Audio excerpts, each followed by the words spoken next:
Hey, doing your wireframes for Bootstrap.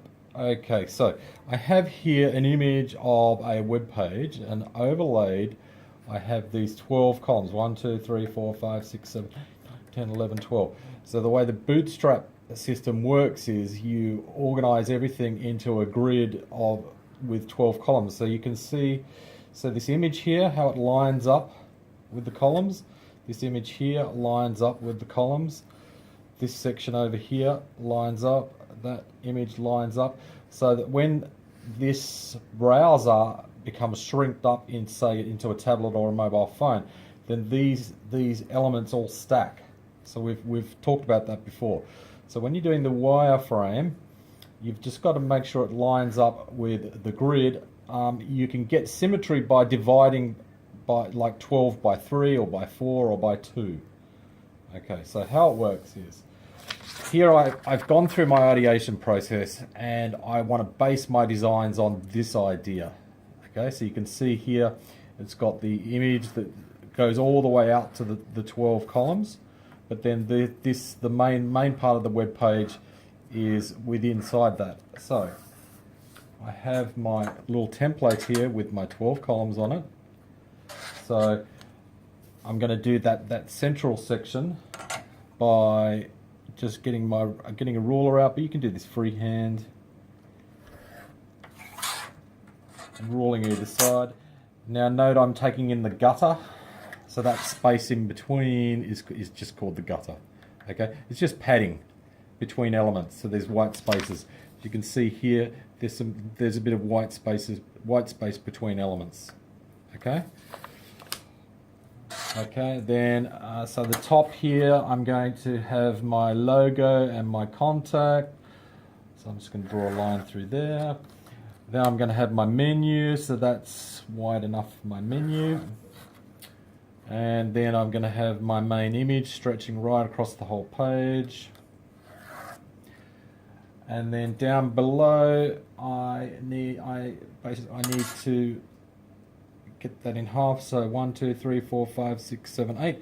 So I need 4. And with a gutter in between to separate them. And then that in half. And I will actually draw my own little gutter in here.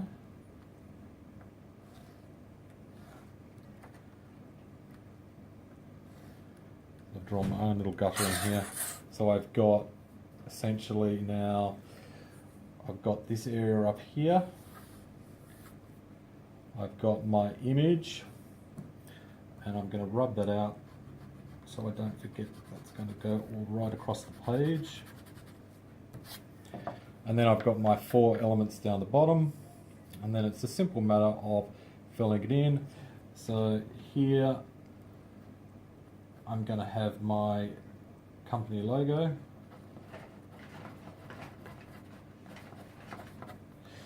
Here I'm going to have my contact. And I'm just going to put something for numbers. I'm just going to block it out a little bit so that it's obvious. And then here's my menus. And again, I'm taking into account the gutter.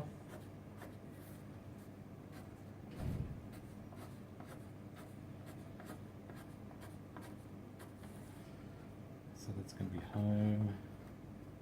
It's going to be about us. Services. Don't mind my writing, because I'm trying to do this quickly. You will obviously do this a lot neater than me. Contact, and then my image stretches right along there, so I'm going to outline that to make it obvious, and that's going to say complete automotive services and repairs. I'm going to annotate this in a minute with saying that that's got an image. Down here,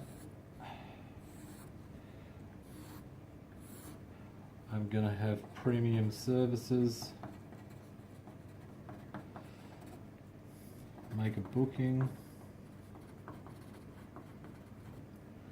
expertise, our mechanics. So I'm going to start annotating this now. So that needs an image. Now, depending on how artistic you are, I'm not very artistic, so I'm just going to say image. But you could roughly draw an image if you wanted to. This is got a background image.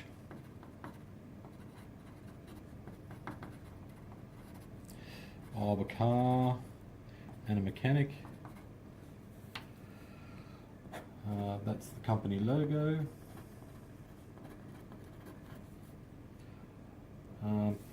This is menu.